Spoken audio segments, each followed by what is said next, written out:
mùng này có mày ni vi bang yang đây cái ta khắp yên lại đã hàng lại rồi về giờ đã có mày cầm đã chỉ ni free thư cái buôn sang ta cất phải mong cất lại cái buôn sang ta buộc nhiên thầu cái lạ rạ này yang đây à lại là mệt vả không đơn rạ này lùm nuôi tùy xem cái thầu cái khoa thầu cái pu thầu cái cọ pu giờ cất lại đa càng tùy đua cho nên lại giờ đã ta pu ta bắt hậu ta pu lên cái chính nó có bự lú cái dòng đây nạ tình mệt vềความđồn ta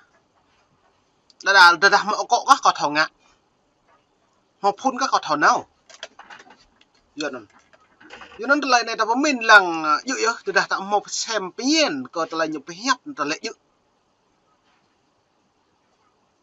giờ nó mệt vả nó net lại này hem bạc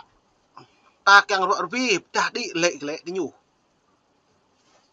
duyên mong miền bắc thì nhiệt tôn mạng lận là ta như mò phun mò khai như mất hả nhiều mạng lận là như một nhà mò phun khảo tôi loại như càng mạng tôi loại càng gỗ chữ chan là tôi loại càng prai giờ nó được vả giờ là lùm nuôi đà lại có đoạn và thái bờ đà có đoạn và mỹ giờ có hụi có đoạn có thua này có đoạn xăm nhiều bát hũ nhiều đoạn là đoạn vừa kết nhiều đoạn càng một lại tiếp hạ bồ đà nhiều đoạn càng đang mà bọt như thao đa giờ nó nhiều bát thao nó hẹp nó liệt à nó tập mình lùm nuôi bờ là này đa lại có đội sang cự đa có lại có một bảng mục sư đa lại có trăng lại đáo đang mạng đoạn có đang kẹo mạng có nó có đoạn xăm cái này bị bằng bọt hiện tạiอย่างđấy mệt vả là tình cực là nhua lấy target giờ nó là tiếp bí bằng bọt ta đoạn bơi dự ta đoạn càng đôi đại bơi dự ta đoạn càng lại gì ta đoạn càng một lẻ tiếp ta đoạn càng rằng thâu ta đoạn càng tầm bọt nạ buồn sang lệp là ít lái á trời hạ đại đoạn trong vùng mình hạ răng mà chụp là thôn span thôn ít lái mà sao mà lâu thế dạy mà vô cái ý càng đoạn lại hem bị ai tụ vào Việt Nam mà lâu thế cái dạy mình bữa đoạn mà chặt nhau cái càng đoạn chặt nhau là càng đang mạ bọt với cái ta lu lần chặt là pu giờ nó ta đoạn vậy giờ nó hay đâm problem đi nó còn lỡ rạc này còn ta lại bị hiền còn ta pul dạ bọt lên mong ấy dạ mít vá đã đưa mong ý bám nhon có trúc cái ta này nên được lục đơm đi thao mà lu pul núc trong đây play pla mít vá núc ý bám nhon kẹo trong bên trong y luyện trong trường sắc độc Tây Nguyên giờ nó lại này lùm nuôi lệ đà bố dụ đà này đà đi đàm nuôi ta buộc ta có bộ lằng có bút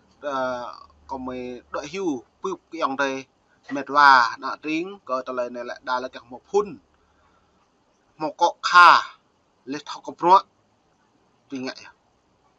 nay lên thao có bọt vì bằng bọt bông một bộ lại ô từ ta một ngụm gốp từ ta một nâu từ ta một bút ta một thao săn ta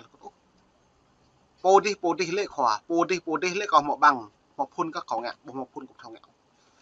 lên là nghe mục sư một bằng mà như lệ ngạn này một sẽ đây nó nhở nghe khoa play một buồn sảng xăm rạ này hem bạ ít tuy lệ ngạn này ít tuy lệ ngạn khoa buồn sảng cả bộ túi ô rạ này lệ khoa buồn sảng ta bi bằng ta bỏ toàn bộ nuôi sẽ đây chẳng hạn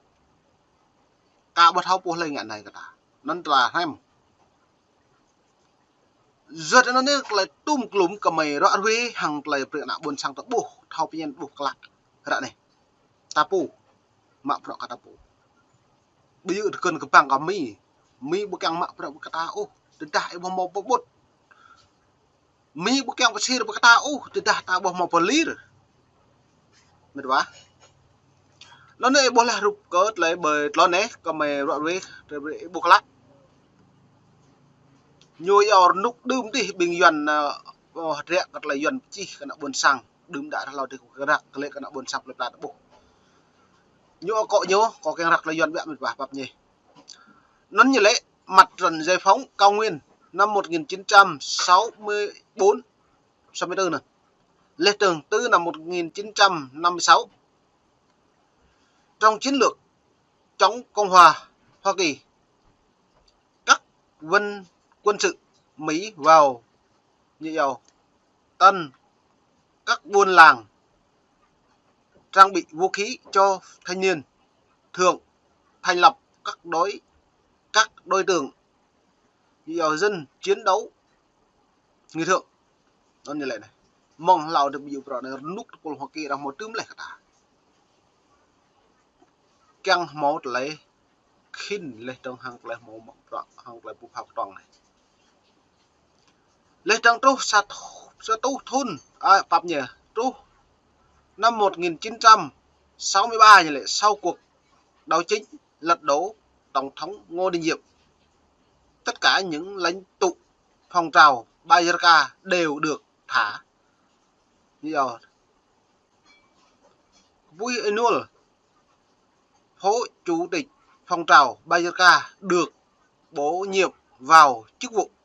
phó tỉnh trưởng tỉnh Kon Tum. Ibrahim Enul, chủ tịch phong trào Bayarka được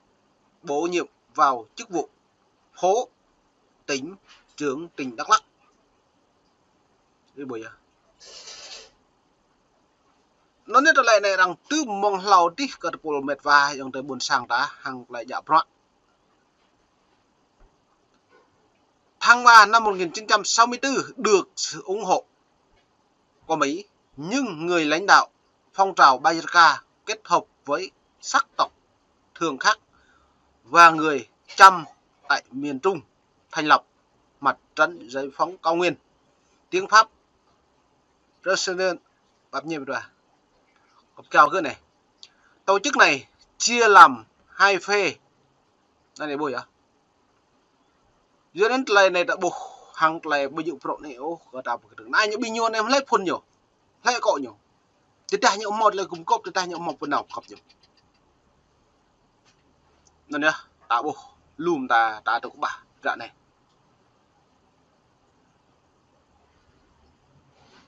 Lê Tưng bày dụ để đóng phê chủ trương ôn hòa lấy phê chủ trương ôn hòa tức là Ibrahim Enul đại diện, phê chủ trương báo động là Idun Hedong cầm đầu. Ui à, như vào báo động này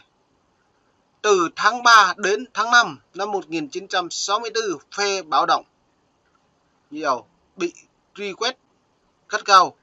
phải chạy qua Campuchia lập căn cứ tại trại Rulen Campuchia tỉnh Mondagri cách biên giới Việt Miên khoảng 15 km. Tiếp tục tuyên mộ thanh niên thượng tham gia thành lập chống chính quyền Việt Nam Cộng hòa. Bởi nục nên đã buộc lại là nục bây giờ rồi nên đơm đã là tao tao nó não là tao nào nay nó bình nhiêu nó lấy nục đơm thế này bình nhiêu dòng thế đá mò mò bình nhiêu được đang cầm mì tụ vào mì thì bu mò ô dòng thế cứ nhẹ cứ bố đang yêu tôi đang không hộ về thật nục ta đấy đã mò từ gần bộ miệt về khoàm tuần ta tụ vào mì đi đài mạn nằn này mạn nằn thì sao mà nục bình nhiêu đơm đã lau đi nhưng mò khoa mong cọi mong mì đấy mà nên nhá cật lại mềm tạ đoạn về thao nhiên cật lại này nó cật lại tung lúm cật lại đoạn về nó như này để đóng ngày 19 tháng 9 năm 1964 các toàn biệt kích thuộc lực lượng đặc biệt và các đối dân sự chiến đấu thường nổi dậy đánh chiếm một số đồn ở Quảng Đức, Đắk Nông ngày nay và Đắk Lắk giết chết 35 quân nhân người Việt, bắt sống quân trưởng quân Đắk Lắk, chiến phái phát thành Ban Mê Thuột nhục neo cộ nó mạ tùy mạ bậy đi nó pol mạ vợ hàng là phát thành bởi Ban Mê Thuột này kêu gọi thành lập một quốc gia độc lập. Cái bộ mong lâu thì tạc dạng từng lần chặt kẹt kỳ thực bộ này summer nuk dan yang pak lu ayat hiu plu yang te tu dak này plu tang tapu pengat tapu lê đừng lắm ngày lắm lừa đột luôn nó có đặc lợi nhuận ngày 20 tháng 9 năm 1964 nhiều tuyên tướng quân lực Việt Nam Cộng Hòa là Nguyễn Phước Vinh Lộc từ lính vùng chiếm đoạt phấn ứng mạnh mẽ mãnh liệt ông cho sự đoán 23 bộ binh cùng một tiểu đoàn nó nhục nhã pi bằng nó là lù nục đùm thì lút pol đây một pol đi nó nạ buồn sang ta lại nhớ bỏ màu thâu đại hưu đâu anh này lần chặt Việt Nam ta thâu mà vừa cất lại nửa lần chặt cầu nguyên ta lại lùm nửa cái này xóa lùm nửa cái này mặn nó một bà nó là môn này có bập nhiều cọt lại chùm tùm nên cọt lại đoạn về có dòng tây mệt và là thật lăng lệ cọt lại mấy đoạn về Sydney còn đoạn về cả tôm nôm ô lại doan lại doan cả tôm lại mỹ cả bố lên đầu pi bằng pro red ít nhiên lệ pi bằng lệ hấp cơ mấy rắc red ít bố rắc bên lòn này hàng lại nặng buồn sang đặc cụ khắp buồn sang là bố nên đời đi pi bằng buồn sang khắp gì